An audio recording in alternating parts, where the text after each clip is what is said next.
And hello everybody, welcome back to the channel guys. I hope you're all well. Before we do get into today's video, as always, please do smash that like button and subscribe to the channel for daily Liverpool content. Well guys, unfortunately I couldn't put out a reaction video yesterday with regards to the defeat to Arsenal or here on LFC News. Apologies to that. But just quickly, briefly, before we actually do get into today's, substance of today's video, just going to touch upon the result, just give you my thoughts on the game itself, just for a couple moments. Really disappointed of how it happened. I didn't see it actually happening.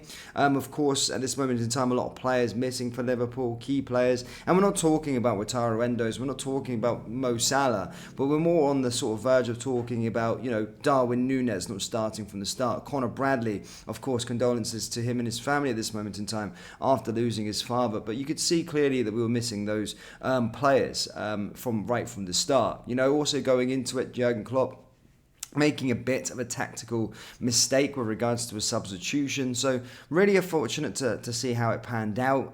But, at the end of the day, we're still in this title race and it's probably more 3 teams rather than the usual 2.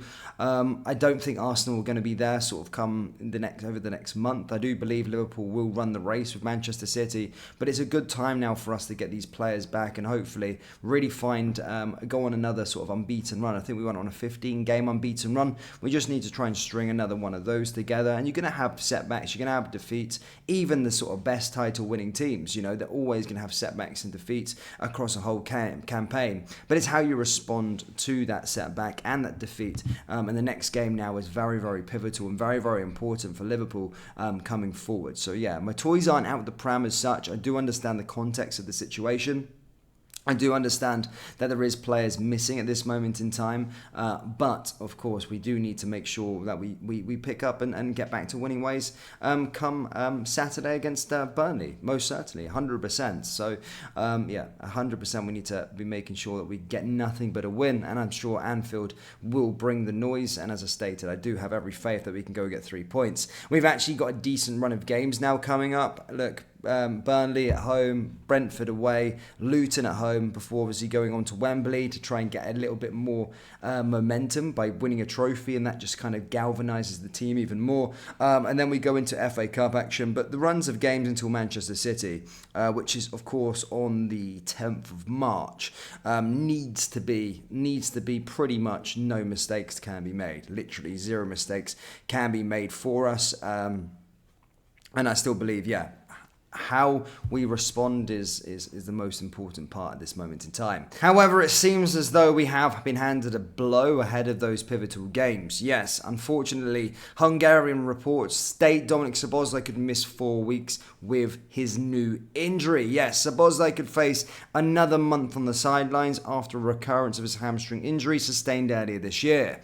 Liverpool's number 8 was absent from matchday's squad that fell to defeat Arsenal over the weekend, just days after making his return to the starting lineup against Chelsea. The midfielder had missed 4 games due to a hamstring injury sustained against Newcastle and only made his return off of the bench against Norwich. Szoboszlai's setback is a significant one for the Reds, as reports in Hungary, as per Index State, say that the people of Liverpool are expecting a recovery of 3 to 4 weeks for the 23-year-old. That would suggest a return at the start of March, and between now and then, the Reds play 6 games, which includes the Carabao Cup final on February 25th. Index go on to report, although the club still hasn't announced the exact diagnosis, we know that according to the current situation, it is worth counting on a recovery time of about 3 to 4 weeks in the case of Szoboszlai. Szoboszlai has played the 8th most amount of minutes of any Liverpool player so far this season with 1,944, and when you add his international exploits into the mix, he was always going to be on the cusp of a fitness issue. These are the games that Szoboszlai could miss if he was left out with a 4-week timeline.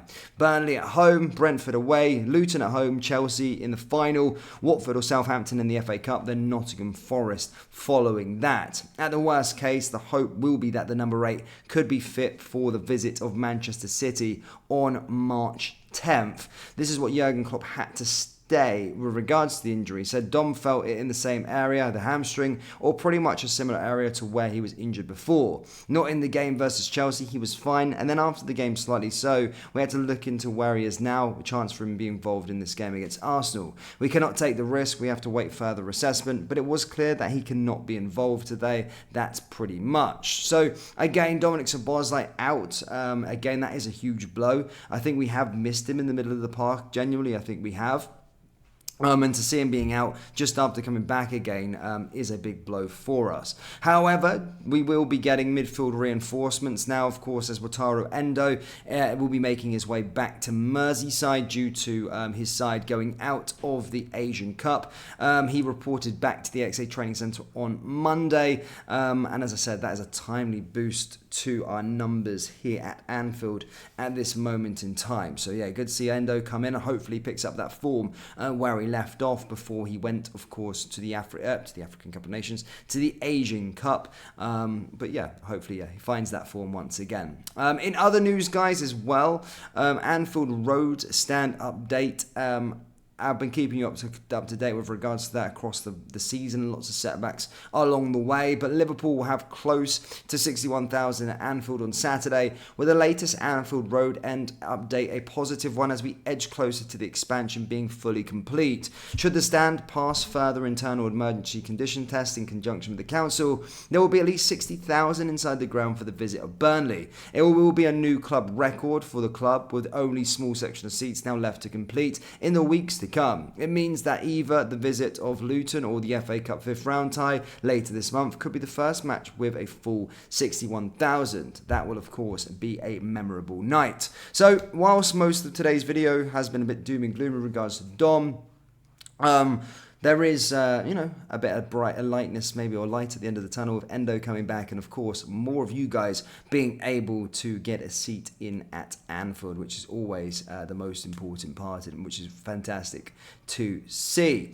But that's all I've really got for you today, guys, in terms of actual Liverpool news. Not too much going out, but of course, the main headline being with regards to Dominic Szoboszlai, he has been handed a giant blow. Looks like he could be out for a month, so yeah, not good to see on that regard. But Liverpool fans, do let me know your thoughts on everything. Let me know your thoughts on the game against Arsenal. Do you think we'll bounce back instantly against Burnley? And also, as I said, let me know your thoughts with regards to Dominic Szoboszlai being out. Who can fulfill his role, and do you think we'll miss him? Yes or no? Again, let me know down there in the comment section below. That brings us to the end of today's video. As always, please do smash that like button and subscribe to the channel for daily Liverpool content. Thank you, and I'll see you all next time. Take care. Push.